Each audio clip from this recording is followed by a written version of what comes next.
할렐루야. 좌우 옆에 분에게 인사합시다. 덕분에 행복합니다. 좋은 날이 올 겁니다. 참 어려운 시기를 보내고 있습니다. 본대양도 20명 이상이 지금 못 들어오고 지금 현재 교회 부속실 전체에 성도들이 나누어져 있습니다. 이렇게 썰렁하고 아닙니다. 이렇게 멋지게 예배를 드릴 수 있어서 감사하지만 어떻든 교회에서나 가정에서나 여러분 모두 예배자로 서기를 주의 이름으로 축복합니다. 그리고 하나님이 여러분에게 은혜를 주셔서 코로나19의 이 바이러스가 여러분에게 영향을 주지 않아서 우리가 무사히 이 시기를 주의 이름으로 넘겨갈 줄, 또 넘어갈 줄 할렐루야 믿습니다. 여러분, 바보 한스라는 이야기를 아십니까? 바보 한스의 이야기는 우리가 우화로 알려진 이야기이죠. 시사해 주는 바가 있기 때문에 이것을 우화라 그러는데, 어느 날 바보 한스가 도시에서 오랜 시간 동안에 일을 했습니다. 주인은 그에게 금덩어리 하나를 임금으로 주었습니다. 집으로 돌아오는 길에 말 한 필이 보였습니다. 너무 그 말이 갖고 싶어서 이 귀중한 금덩어리하고 말하고 바꿔버립니다. 이제 말을 몰고 쭉 오는데 이번에는 거위가 보이는 것입니다. 거위가 울고 있는데 너무도 그 거위가 먹고 싶었습니다. 그래서 거위랑 말이랑 또 바꿔버립니다. 길을 걷다가 조금 걷다가 이번에는 숫돌이 보입니다. 저거 가지고 가서 칼 갈아야지 해서 이번에는 거위랑 숫돌이랑 또 바꿔버리는 것입니다. 그런데 개울을 지나는 데에 숫돌이 너무 무거운 것입니다. 그래서 그 숫돌을 개울에다가 던져버렸습니다. 그는 자신이 얼마나 소중한 것을 잃어버린지를 모르고 휘바람을 불면서 집으로 돌아갔습니다. 성도 여러분, 우리도 이 한스처럼 하나님의 자녀로서 살아가는 동안에 중요한 본질들이 있는데 그 본질을 놓치고 이렇게 말하는 것입니다. 나는 아무것도 잃은 것이 없어. 한스처럼요. 다 무겁고 귀찮을 뿐이야 라고 얘기하기도 한다는 것입니다. 그러면 여러분, 믿음 생활의 본질이 무엇일까요? 물론 여러 가지들이 있습니다. 그러나 오늘은 그 중에 한 가지, 우리는 하나님의 가족으로 태어났다라는 그 본질을 나누려고 합니다. 왜 이 말씀이냐? 코로나19 시절에 가장 많이 무너진 부분이 하나님의 가족 공동체에 대한 마음입니다. 그럼 본문을 한번 보겠습니다. 하나님께서 우리가 하나님의 가족으로 태어났음을 증거하는 구절입니다. 에베소 1장 5절 다 같이 읽어봅시다. 시작. 그 기쁘신 뜻대로 우리를 예정하셨다, 이렇게 나옵니다. 여러분, 하나님의 깊은 뜻이 있다라는 거예요. 하나님이 우리를 향하는 목적이 있다라는 거예요. 하나님이 여러분을 예정하시고 여러분을 택하시고 여러분을 구원하신 목적이 있다라는 거예요. 그것이 뭐냐 봤더니 예수 그리스도로 말미암아 자기 아들들이 되게 하셨다. 이것이 하나님의 기쁘신 뜻이고 우리를 향하신 목적이고 우리를 택하신 목적이라는 거예요.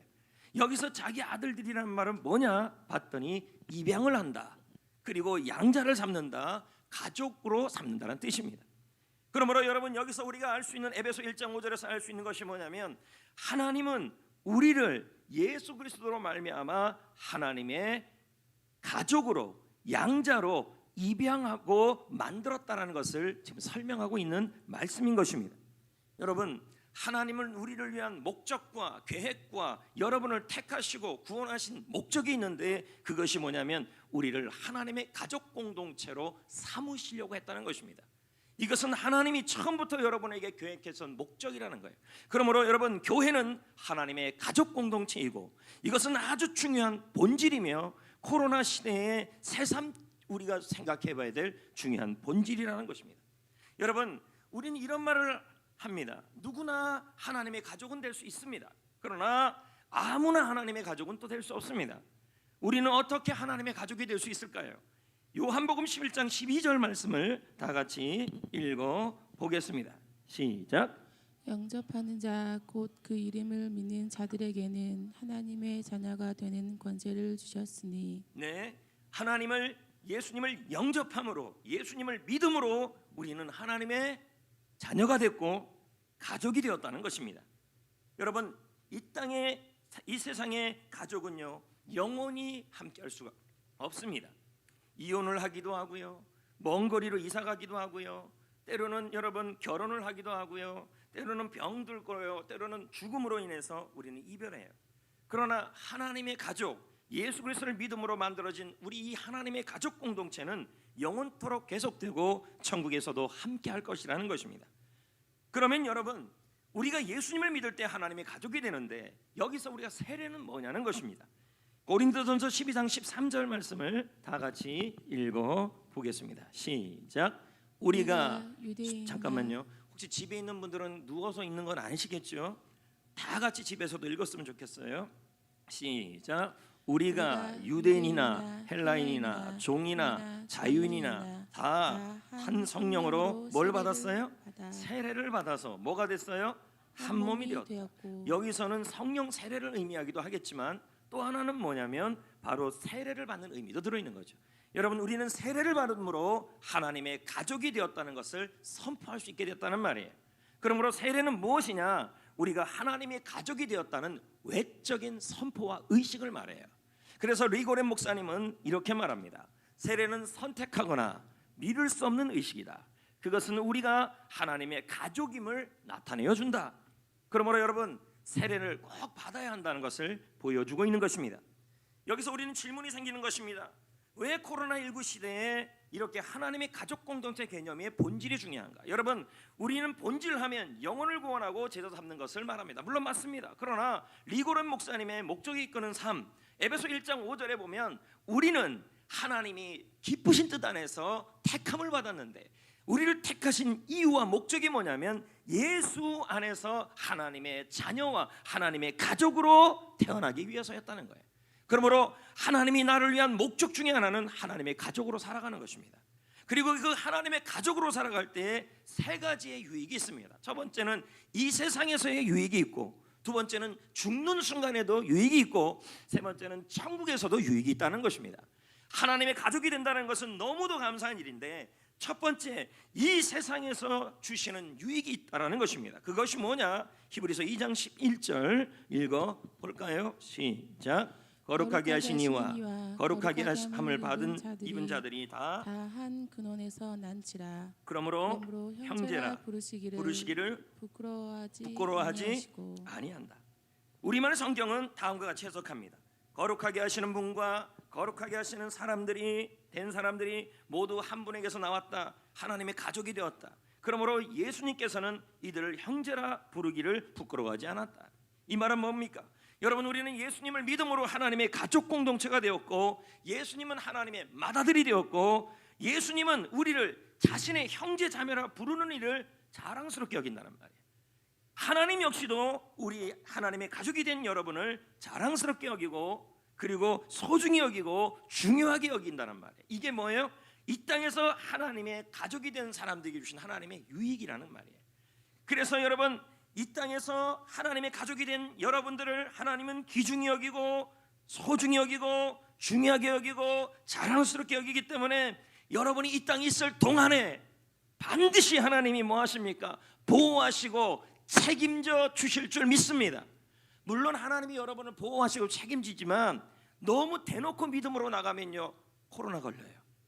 제 말은 마스크 낄 거 끼시고, 지금 신문지상에서 어제도 한 기도원에서 코로나 확진자들이 발생했던 이유가 뭐예요?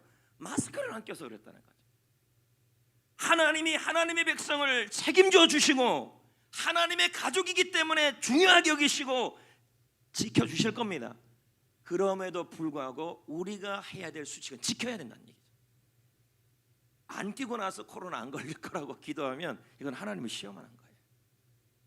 할렐루야. 여러분, 이 땅에 중요한 건 이 땅에 있는 동안에 하나님의 가족이 된 여러분을 하나님이 소중히 여기고 귀중히 여기고 책임져 주시고 보호하여 주시고 채워 주실 것입니다. 빌립보 4장 19절은 말합니다. 나의 하나님이 그리스도 예수 안에서 영광 가운데 그 풍성한 대로 너희 쓸 것을 채워 주시리라. 할렐루야. 채워 주신다는 거죠. 그러므로 여러분, 하나님의 가족이 된 여러분은 이 땅에 있는 동안에 하나님이 채우시고 귀중히 여기시고 보호하여 주신다는 말입니다. 그것뿐만 아닙니다. 죽는 순간에도 하나님이 하나님의 가족인 여러분들을 혼자 두지 아니하시고 함께 하실 거라는 거예요. 시편 23편 4절, 내가 사망의 음침한 골짜기를 다닐지라도 해를 두려워하지 않을 것은 주께서 나와 함께 하심이라. 죽는 순간에도 하나님의 가족인 우리와 하나님이 동행하시고 함께 하시고 보호하여 주신다는 말씀이에요. 그리고 그것으로 끝입니까? 저 하늘나라 가서도 하나님이 가족이 된 사람들에게는 유익이 있는데 세 가지가 있죠. 우리 하나님이 영원히 함께 할 것이며, 모든 아픔과 고통으로부터 자유로워질 것이며, 이 땅에서 섬김에 따라서 하늘나라에서 상급을 받을 것이라는 것입니다. 그러므로 여러분, 예수 그리스도 안에서 하나님의 가족 공동체가 됐다는 것은 큰 유익이 있다는 거예요. 이 세상에서도 유익, 죽을 때도 유익, 죽고 나서도 유익이라는 거예요. 그럼 여러분, 하나님의 가족은 뭐가 있을까요? 두 가지가 있죠. 첫 번째는 대그룹 예배 가족 공동체가 있습니다.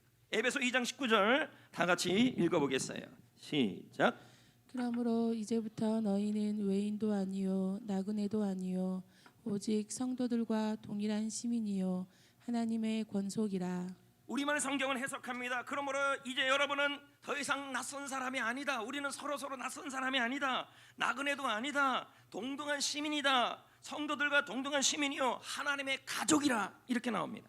여러분, 하나님의 가족 공동체 첫 번째는 뭐냐면, 이렇게 대그룹으로 모이는 20명도 안 되는데 이렇게 대그룹으로 모이는 예배 가족 공동체가 바로, 그러니까 여러분, 우리가 예배를 참석함으로 우리는 뭐가 되는 거예요? 서로가 가족 공동체임을 확인하는 거예요. 두 번째 가족 공동체가 뭐가 있냐? 바로 소그룹 가족 공동체가 있습니다. 마태복음 9장 10절에 보면 예수님도 이 소그룹 가족 공동체를 말하고 있습니다. 읽어보겠어요. 시작. 예수께서 마태의 집에서 앉아 음식을 잡수실 때에 많은 세리와 죄인들이 와서 예수와 그의 제자들과 함께 앉았다. 여러분 보십시오. 예수님이 지금 어디서 사역하고 있냐면 소그룹 가정 공동체, 가족 공동체에서 사역하고 있습니다. 그러므로 지금 여러분이 모이고 있는 셀 모임, 셀 가족 공동체는 예수님이 사역하신 곳이었다는 말이에요. 바울도 마찬가지입니다. 골로새 4장 15절도 읽어보겠습니다. 시작. 라오디게에 있는 형제들과 룸바와 그의 여자의 집에 있는 교회에 문안한다. 여러분, 가정에서 모이는 작은 소그룹을 지금 교회라고 표현하고 있는 것입니다. 그러므로 셀은 소그룹 가족 공동체이며 작은 교회라는 것입니다. 여러분, 저는 아까 에베소 1장 5절에 우리 하나님께서 기쁘신 뜻이 있다는 거예요. 그 기쁘신 뜻을 가지고 우리를 예정하시고 우리를 택하신 것은 예수 그리스도로 말미암아 우리를 아들들, 하나님의 가족으로 태어나게 하기 위해서였다는 거예요. 하나님이 우리를 예수 믿게 하신 목적은 하나님의 가족 공동체에 속하라는 것입니다. 그 첫 번째 것이 어디냐면 바로 대그룹 예배 공동체에 속하라는 말이고, 두 번째는 소그룹 셀 가족 공동체에 속하라는 뜻입니다. 그래서 여러분, 먼저 대그룹 가족 예배 공동체에 속해야 될 이유가 뭔가를 보겠습니다. 창세기 2장 18절 읽어볼까요? 시작.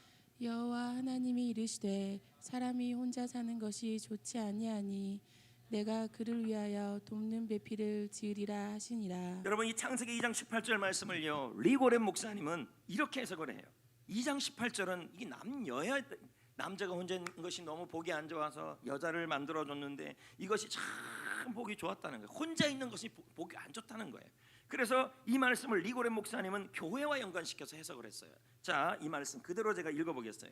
하나님은 우리가 공동체, 이것은 뭐예요? 대그룹 예배 공동체에 속하여 예배하러 나와서 예배를 드림으로, 예배를 소중히 여김으로 가족 공동체로 교제하도록 만드셨다.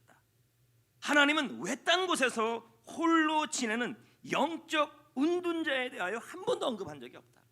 이 말은 뭘까요? 우리는 그럽니다. 주님과의 교제는 개인적이다. 그러나 개인적이죠. 맞습니다. 하지만 하나님은 하나님의 가족 안에서 우리가 서로 연결되고 우리가 혼자 영적 은둔자로 있기를 원치 않는다는 것입니다. 나는 믿음 생활하는데 그냥 조용하게 혼자 하면 된다고 이렇게 하는 분들이 있어요. 그러나 주님은 우리가 대그룹 예배 공동체 안에서, 대그룹 가족 공동체 안에서 교회에 속해서 예배하기를 원하신다는 말이에요. 지금 그 말씀을 하는 거죠. 로마서 12장 5절도 한번 볼까요? 시작.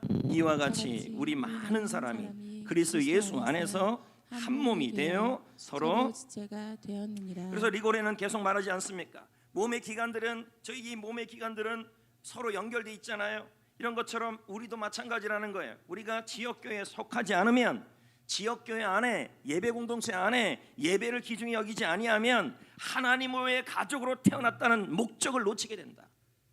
그러니까 여러분 우리가 이 예배를 하나님이 주시는 이 대그룹 예배 공동체 안에 속하고 예배를 소중히 여기는 것이 무엇을 의미하냐면 우리가 하나님의 가족임을 확인하는 시간이라는 거예요. 그런데 현실은 어떻습니까? 목회 컨설팅 연구소 소장 김성진 소장은 말하지 않습니까? 최근에 이분이 세미나를 했는데 코로나 시기에 대한 얘기를 했어요.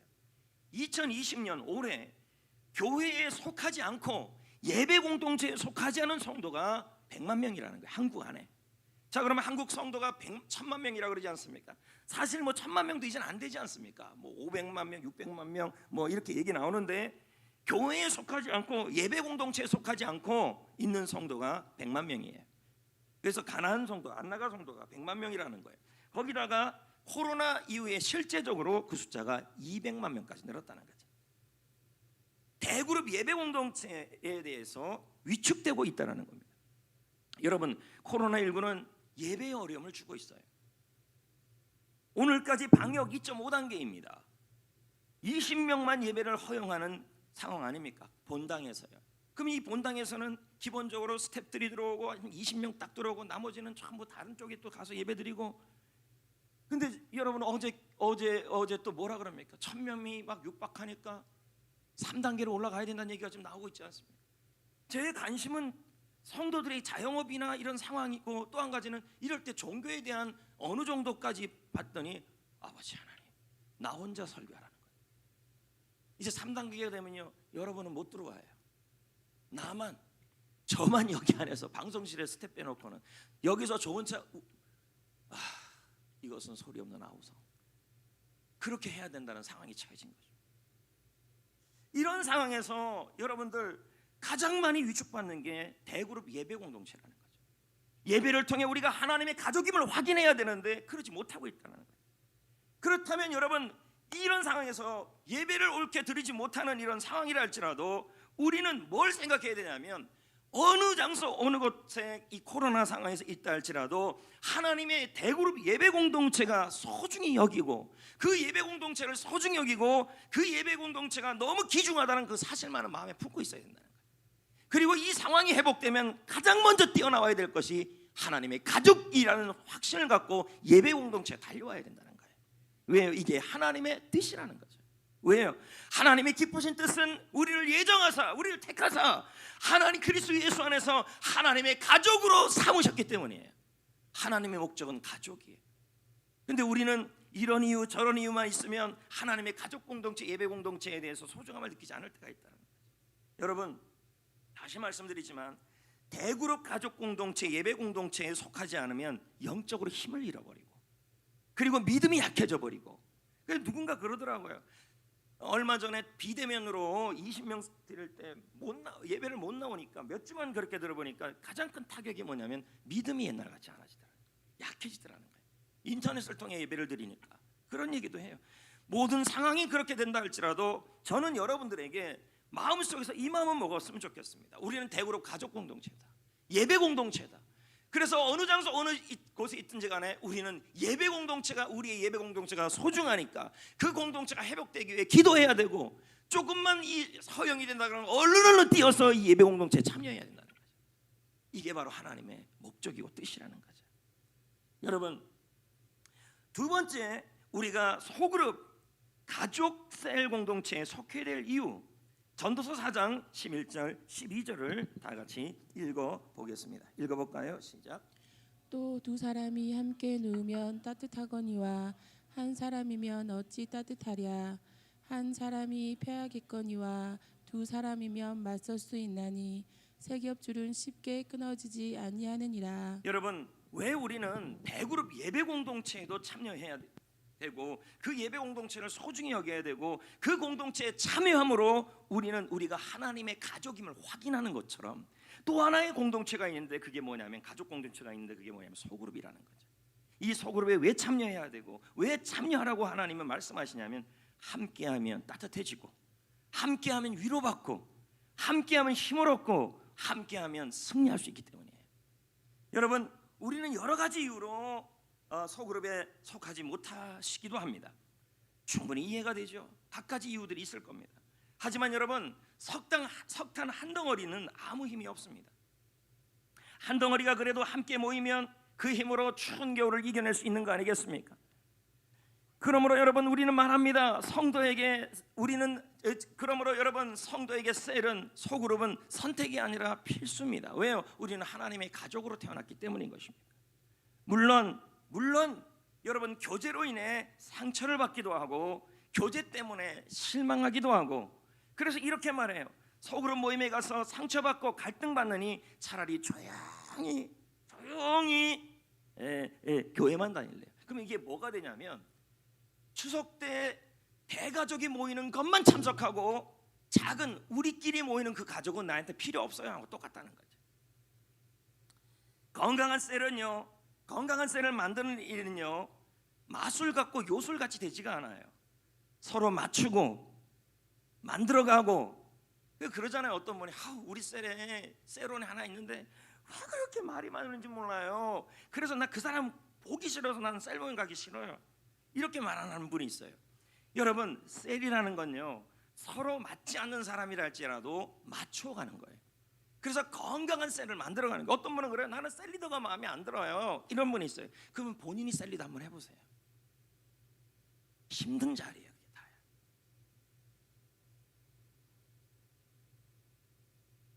전문가들은 이런 말을 해요. 시대가 발전할수록 사람들은 더욱 고독하고 외로워지고 있다.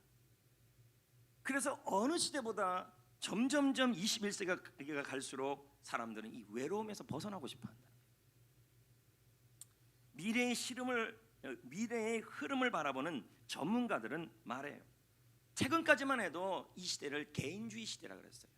근데 이제는 개인주의 시대에서 넘어서서 이제 흐름이에요. 이게 21세기 20 시대, 21세기 시대의 흐름인데 이제는 개인주의 시대가 벗어나서요. 이 개인주의 시대에 오래 있다 보니까 사람들이 너무 외로워지는 거예요. 그래서 이제는 어떻게 흘러가고 있냐면 부족 사회로 흘러가고 있다는 거예요. 공동체가 강조되기 시작했다는 말이에요. 이것을 말한 미국의 학자가 있는데 바로 세스 고든입니다. 이분이 책을 냈어요. 그 책 제목이 TRIBES, 트라이브예요. 부족이라는 뜻이죠. 최근에 낸 책이에요.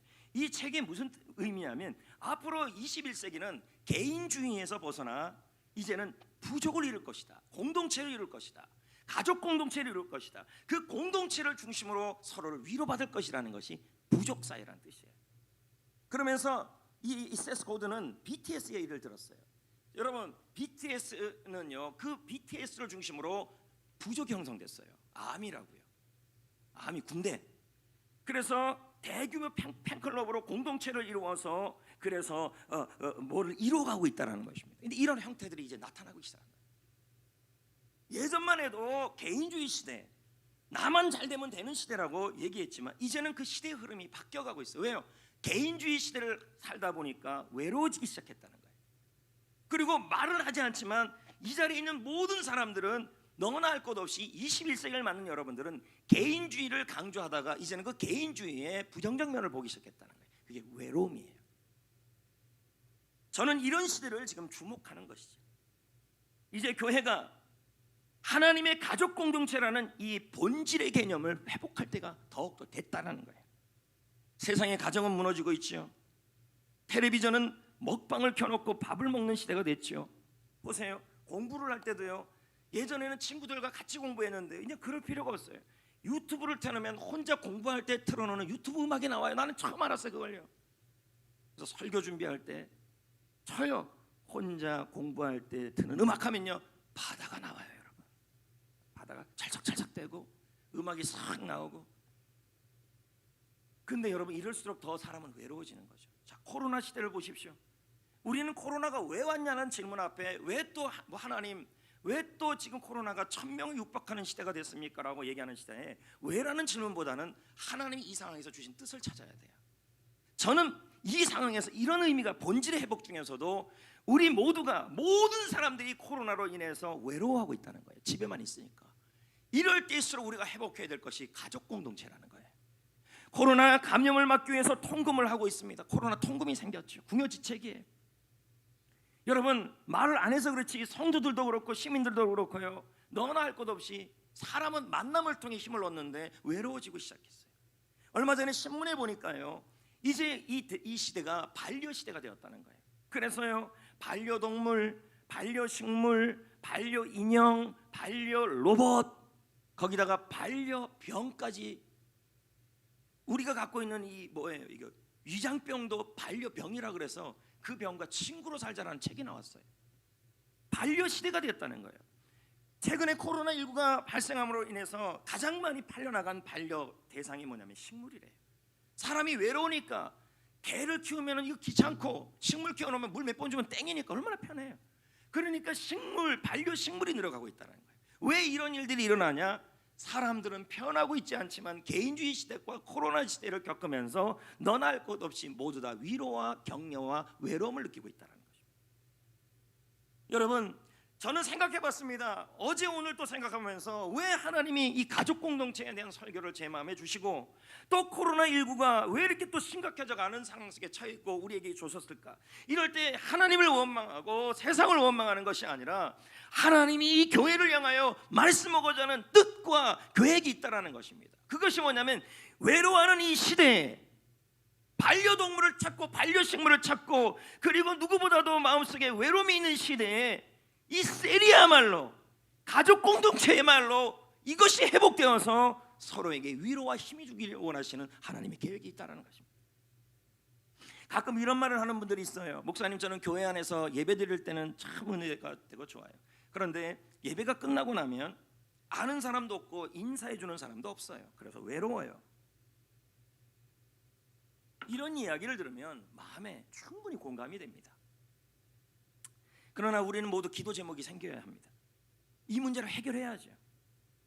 그것은 뭐예요? 하나님께서 코로나19 전에도 우리는 하나님의 가족이라는 개념이 있었지만 이 개념 자체를 소중히 여기지 않았어요. 하나님의 예배 공동체가 얼마나 소중하고, 그래서 예배에 참석함으로 우리는 대그룹의 대가족이라는 것을 확인하라 했는데 그 개념이 약해져 있었고, 두 번째는 이 하나님의 소그룹 가족 공동체를 허락해 주셔서 서로 위로하고 외로움을 이겨내고 격려하고 하나님이 허락해 주셨던 이 소그룹 가족 공동체를 소중히 여기지 않았어요. 코로나를 통해 우리가 외로움을 느끼고 그리고 위로가 필요한 것을 느끼게 하여 하나님이 이 본질 소그룹 가족 공동체에 대한 다시 한번 재점검을 하기를 원하셨다는 것입니다. 만약 여러분 지금 소그룹에 참여하고 있다면 그 안에서의 풍성한 힘을 얻기를 축복하고, 아직 소그룹에 참여하지 못하고 있다면 소그룹에 참여하고자 하는 마음이 열리기를 기도합니다. 여러분, 이런 말이 있어요. 나를 이해해주는 사람 한 사람만 있어도 우리는 외롭지 않다. 단 한 명만 있어도 나를 이해해주고 격려해주고 위로해주는 한 사람만 있어도 외롭지 않다라는 거예요. 그런데 이것을 해결해 줄 곳이 어디냐? 하나님이 만든 곳, 디자인한 곳이 어디냐면, 하나님께서 만드신 곳이 어디냐면 바로 소그룹 가족 공동체라는 거예요. 그것을 통해 나의 이야기를 하고, 그것을 통해 내 이야기를 들어주는 사람이 있고, 그리고 그곳에서 함께 믿음을 나누는 동역자를 얻는 것이 바로 이곳이라는 거예요. 여러분, 엘리야를 보세요. 그는 우울증에 걸렸어요. 왜 우울증에 걸렸을까요? 나 혼자라고 생각해요. 사역을 하는데 내 옆에 아무도 없다. 나만 사역을 한다. 내 주위에는 나를 격려해주는 사람 한 명도 없다. 그러니 어떻게 해요? 이세벨이 너 내일 죽일 거야 그랬을 때, 그 말을 들었을 때 그 강성했던 엘리야가 도망가서 로뎀나무 아래에서 자살 충동을 느끼며 죽고 싶다 그러지 않았습니까? 이 땅에 꼭 엘리야 같은 사람들이 참 많다는 거예요. 코로나 시대를 겪으면서, 아니 코로나 전에도 나 혼자 남았다, 나는 나밖에 없다, 아무도 내 옆에는 없다, 이렇게 느끼는 개인주의 시대 속에서 개인주의가 좋은 줄 알고 살아갔는데 지나보니까 외로움을 느끼니까 우울증이 생기는 거 아니겠습니까? 그럴 때 하나님이 엘리야에게 주신 처방전이 뭔지 아십니까? 떡과 물을 줘서 어루만져 주신 것뿐만 아니라 그 후에 엘리야에게 주신 처방전이 있었어요. 엘리야야, 넌 혼자가 아니다. 너와 함께하는 사람이 7,000명이 있다. 함께하는 동역자들이 있다. 너를 위로해 줄 사람들이 있다. 이렇게 말하는 거죠. 오늘 이 땅에 성도로 살아간다는 것은 정말로 외로운 일입니다. 그 어느 시대보다 크리스천으로 살아간다는 것은 참 외롭습니다. 교회의 교인으로서 나는 성도라는 말을 하기 어려운 시대에 살아가고 있습니다. 코로나19 시대에 성도로 살아간다는 일은 너무도 고독한 일입니다. 조금 전에도 말씀드렸지만 본당에서 예배 20명, 스텝 20명을 지금 드리고 있죠. 목회자로서의 힘겹과 외로움이 있어요. 이런 상황에 처해지는 겁니다. 주부들은 어떻습니까? 아이들은 어린이집도 못 가고 학교도 못 가고 등교를 못하니 이 아이들과 집에서 몸부림을 쳐야 하는 것입니다. 주부들은 주부대로 힘든 거예요. 자영업자들은 어떻습니까? 현재 파리만 날리는 상황이라고 그러지 않습니까? 신문에 보니 뭐라 그럽니까? 차라리 세게 3단계를 미리 좀 해야지. 자꾸 그러니까 길기만 길어지니까 힘들다는 거예요. 차라리 그냥 3단계로 빨리 하고 3단계로 올라가면 훨씬 더 파리가 날리는 줄 알면서도 얼른 이 상황이 끝났으면 좋겠다는 게 자영업자들의 말이에요. 누구도 자기들의 마음을 이해하지 못한다는 거예요. 그러니까 외로운 거죠.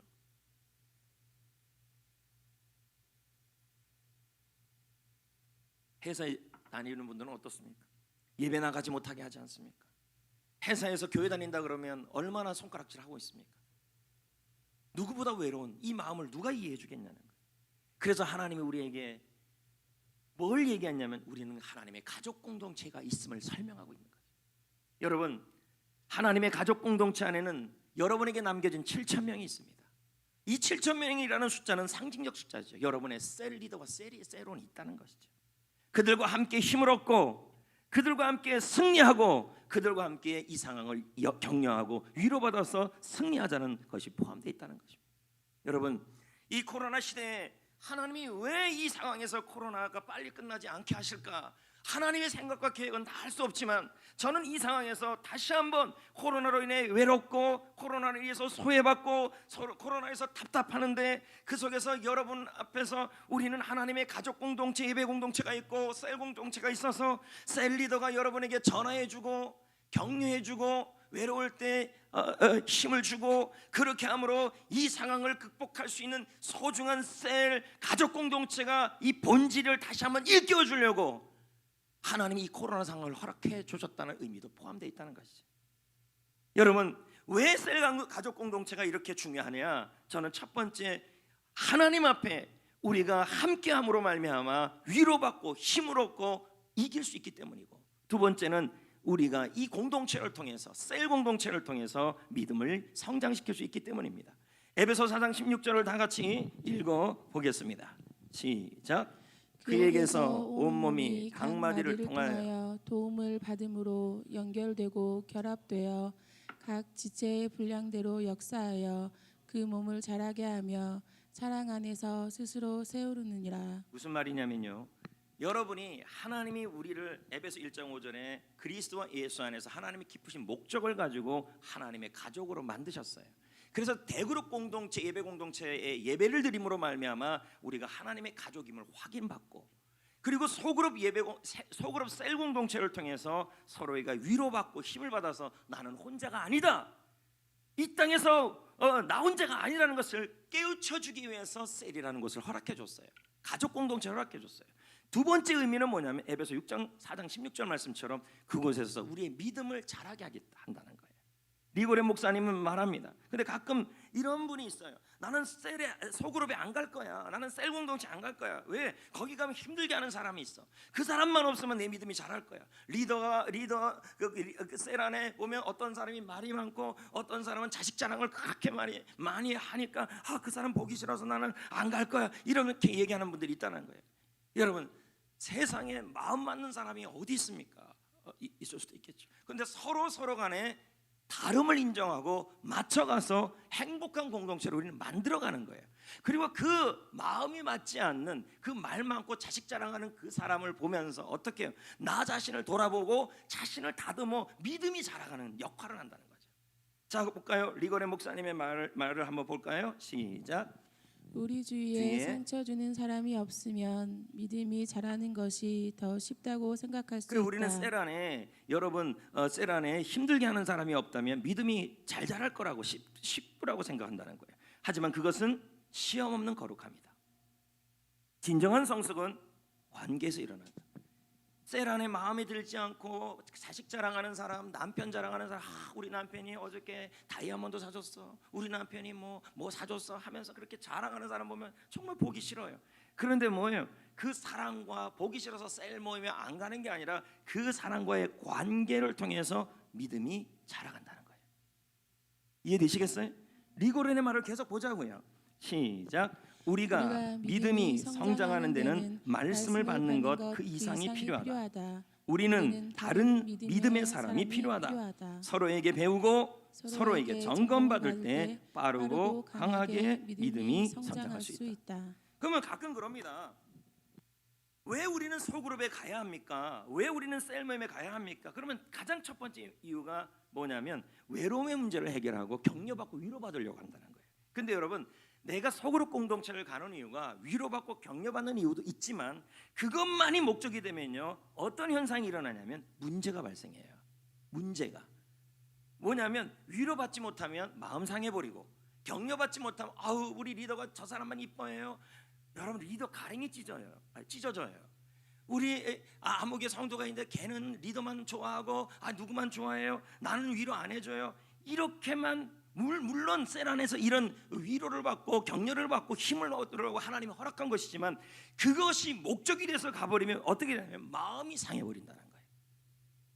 여러분, 셀은 하나님이 가족 공동체로 허락하신 소그룹은 하나님이 함께함으로 따뜻해지고 격려해주고 승리하려고 주셨어요. 근데 그것만을 받으려고 가시면 안 되고 소그룹을 통해서, 마음이 맞지 않는 사람을 통해서, 관계를 통해서, 또 마음에 드는 사람을 통하여 나의 믿음이 자라가게 하는 것이 목적이 되어야 된다는 얘기예요. 할렐루야. 할렐루야. 미국 워싱턴 허트라는 그 신문사에서 최근 일본과 한국 여성의 자살이 눈에 띄게 증가했다고 보도를 했어요. 전 세계 중에서 일본과 한국의 여성이 자살률이 최근에 확 올라갔다는 거죠. 그 이유가 뭐냐 봤더니 코로나19의 장기화라는 거예요. 왜냐하면 한국 여성이든 일본 여성이든 만나서 얘기하는 걸 너무 좋아하는데 이게 만나지 못하니까 어떻게 돼요? 이게 우울이 자꾸 오는 거죠. 코로나가 불려온 대규모 실직, 사회적 고립, 심리적 불안이 전 세계 사람들을 궁지에 몰아넣었다고 합니다. 우리 정부도 지난달 30일 코로나 자살 대응 예방 강화 대책을 내놨어요.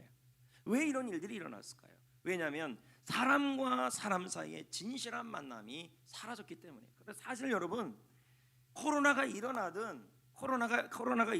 서로가 고립되고 한다 할지라도요, 우리 서로들 간에 진실한 소그룹의 교제가 있다면, 물론 여러분 줌을 통해 만날 수도 있고 전화를 통해 만날 수 있고 모임을 통해 만날 수 있지만, 여러분이 셀 리더가 전화해주고 마스크 끼고 전화해주고 그리고 진실하게 기도해주고 이런 만남과 교제가 있다면, 이 상황에서 우리는 한 사람이라도 지지해주는 사람이 있다면 믿음이 자라고 이겨낼 수 있어요. 근데 이게 지금 안 되고 있었다는 것입니다. 우리 교회 이야기가 아니고 어느 교회, 셀 교회 이야기예요. 한 여자 정도가 있었어요. 아이가 아마 중2병에 걸렸는지 너무 심하게 사춘기를 겪고 있는 거예요. 그래 이 여자 정도가 마음이 너무 힘들었어요. 근데 문제는 아이들이라도 좀 잘해주면, 힘들게 할 때는 좀 누구라도 좀 잘해주면 돼요. 남의 편이라도 잘해주면 되잖아요, 남편이. 근데 이 남편이 계속 잔소리하고 불화 일어나고 고통을 주고 이러니까 이 여자 성도가 너무너무 힘든 거예요. 아이는 아이들 때문에 속썩이고 남편은 남편 때문에 어렵게 해서 불화까지 일어나는 상황 속에 처해지는 거예요. 이분은 어디에도 마음 둘 곳이 없는 거예요. 그런데 이분이 이 상황을 극복하고 믿음이 성장하고 이겨내고 있었다는 거죠. 그 이유가 뭐냐면 셀 가족 공동체 때문이었어요. 셀 모임에서 함께 울고 웃고 격려하고 기도해주고, 그리고 그 울 때 누가 뭐라 그래도 리더가 또 격려해주고, 저렇게 하는 사람을 보면서 또 그 사람을 기도하면서 서로 맞지 않으면 맞춰가면서, 그렇게 하면서 자신의 모난 부분을 깎아가면서 이렇게 셀 모임 안에서 힘을 얻어서 남편과 불화, 자녀의 고통 주는 상황이 여전히 있는데도 넉넉하게 이겨내고 넉넉하게 믿음이 성장하고 있었다는 것이죠. 그 교회에 남자 성도의 셀 모임도 있었어요. 남자 성도들이 셀 모임에 참석하면서, 여러분 남자들도 다 외롭습니다. 물어보면 그렇습니다. 딱 보기에도 굉장히 강해 보이잖아요. 사실 안 그래요, 여러분. 강해 보이는 척하는 거예요. 굉장히 외롭습니다. 이 남자분들도 너무 외로운데, 힘들어서 외로운데 셀 모임에 참석하면서 남자들이 이제 소개 얘기를 하는 거죠. 했더니 이제 이런 고백이 나와요. 나만 힘든 게 아니었구나. 우리나라 남자들은 다 이렇게 힘들구나 하면서 힘을 얻고 격려를 받고 위로를 받고, 또 서로 조금 맞지 않는 사람이 있으면 나의 모난 부분은, 내가 성격이 좀 그런 부분이 있구나 하면서 모난 부분을 기도하면서 믿음을 키워갔다는 것이죠. 여러분, 이게 바로 하나님의 가족 공동체. 저는 새삼 생각해봐요. 하나님께서 왜 코로나19를 우리에게 허락하시고, 또 이 코로나19를 통해서 최근에는 이렇게 더 심각할 정도로 예배 공동체와 셀 공동체가 무너지게 만들어갈까?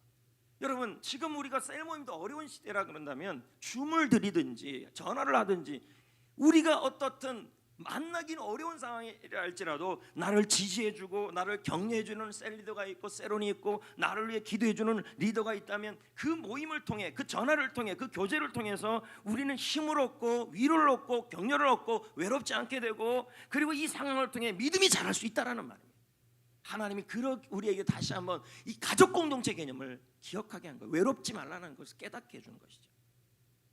아프리카 부족 간의 부족에 대해서 연구하는 문화인류학자가 있었어요. 그분은 아프리카의 한 부족의 아이들을 모아놓고 게임을 제안했어요.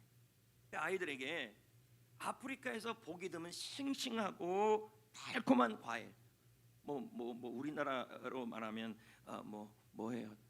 싱싱하고 달콤, 수박, 이런 것들을, 아주 그 과일을 쫙 따두면서 이렇게 말했어요. 너희들 가장 먼저 가서 달려가는 아이가, 선착순하는 아이가, 그건 니들 거다, 다 네 거다라고 얘기를 했어요. 선착순이 우리나라처럼요. 인류학자들이 이 아프리카 아이들이 일제히 달려가서 선착순할 거라고 생각하고 지켜봤어요. 그런데 이상한 일이 일어난 거예요. 아이들이 마치 약속이나 한 것처럼 손에 손을 잡고 함께 달리는 거예요. 같이.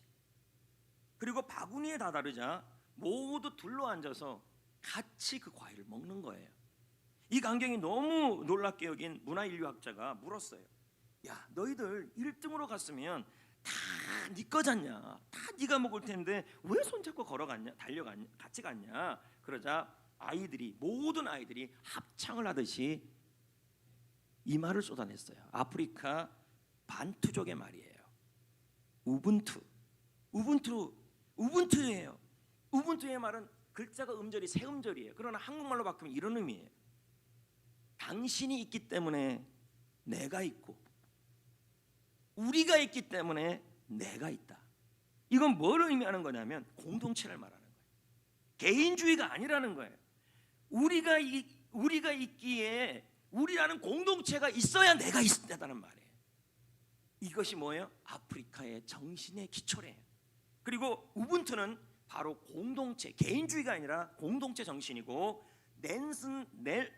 넬슨 만델라 대통령이 그렇게 강조하여 전 세계적으로 알려진 단어가 우분투예요. 뜻은 뭐라 그랬습니까?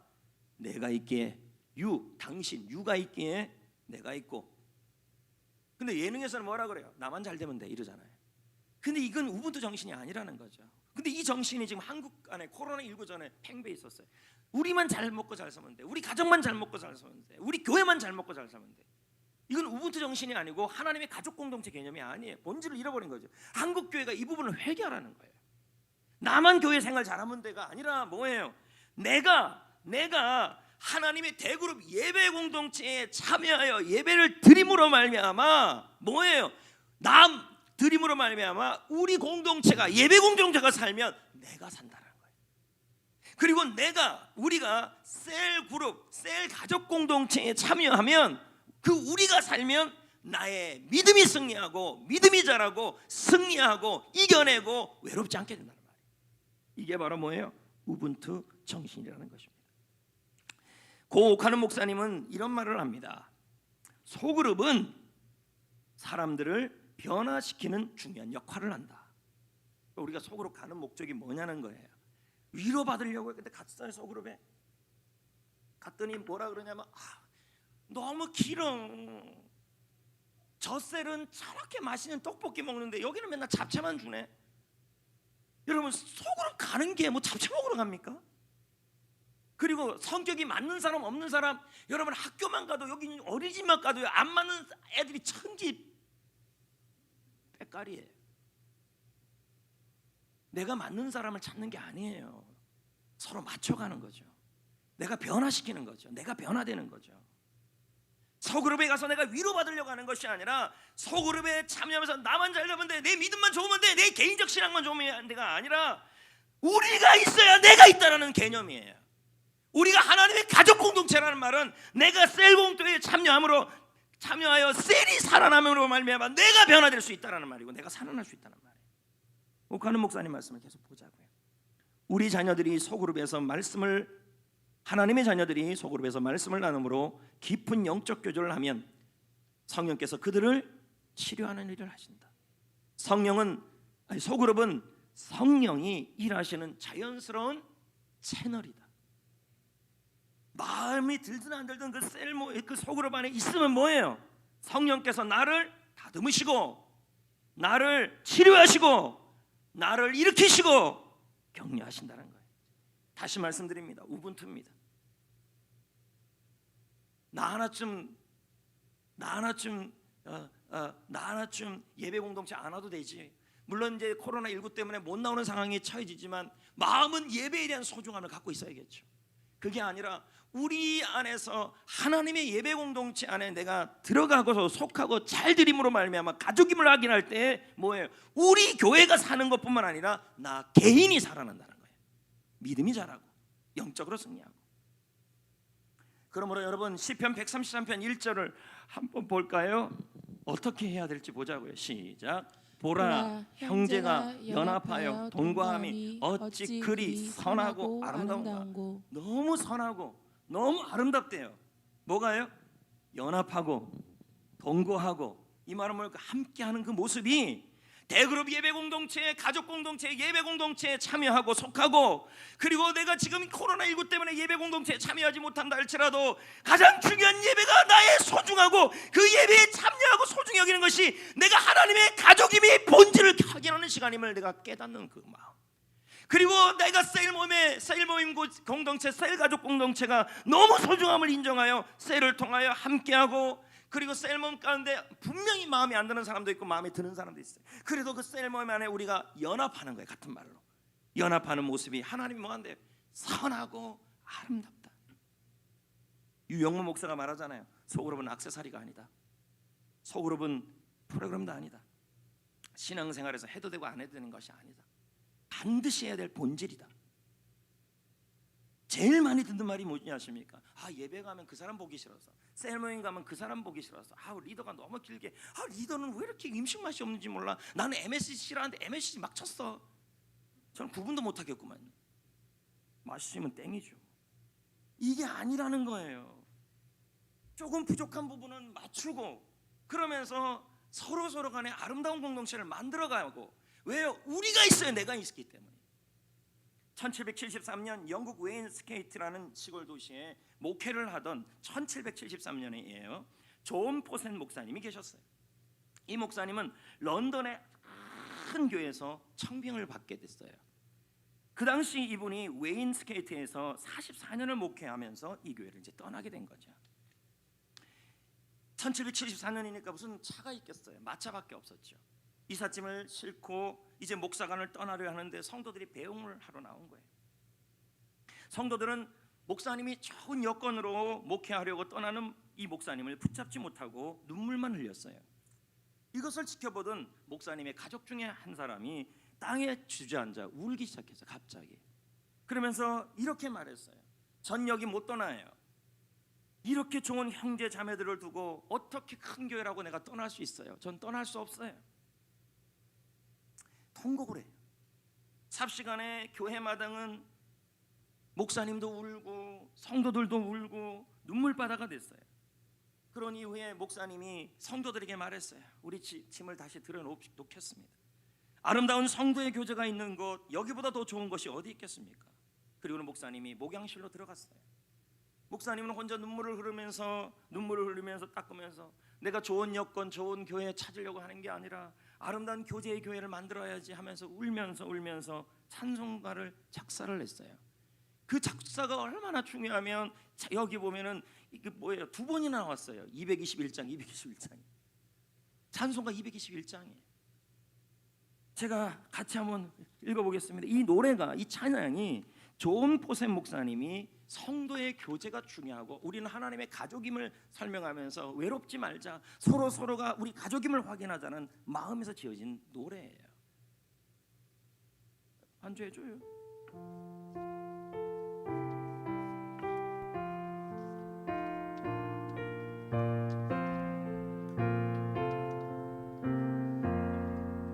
춤이 있는 형제들 사랑의 힘은 천국의 교제 같으니 참 좋은 징교라.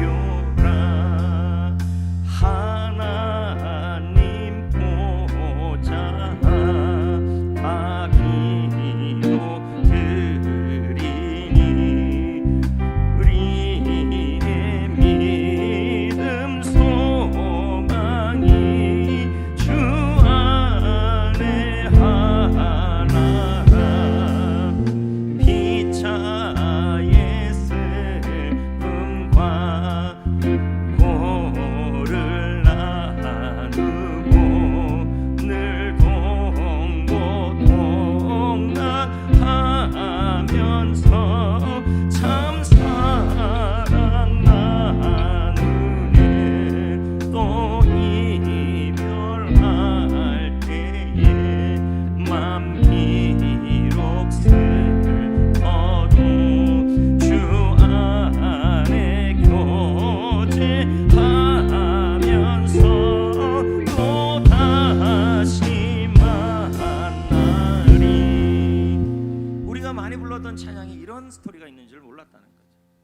성도 여러분, 코로나19 시대는 그 어느 때보다 성도의 교제의 중요성을 알려주고 있습니다. 얼마나 외롭습니까? 그리고 이 코로나가 아니더라도 하나님은 극악처백인 것 같아요. 왜요?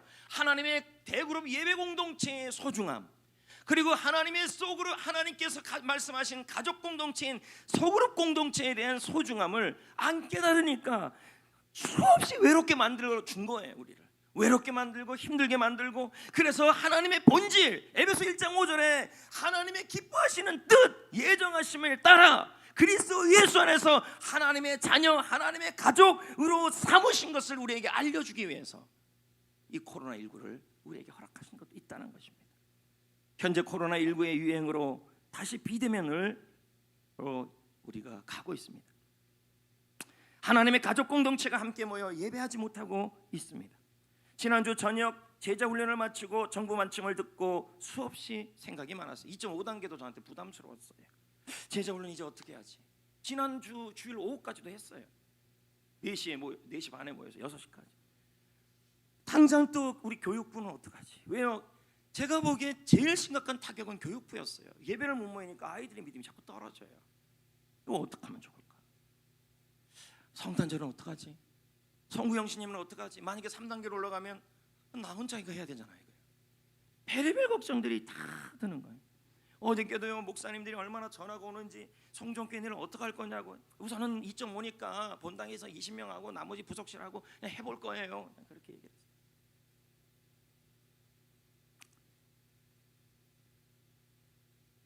여러분, 이런 상황입니다. 이런 상황. 근데 어떻게 하겠어요? 우리는 여기서 하나 중요한 개념을 기억하자는 거죠. 뭔지, 우리는 하나님의 가족으로 태어났다. 그 가족을 확인하는 것이 뭐냐면 예배 대그룹 공동체이다.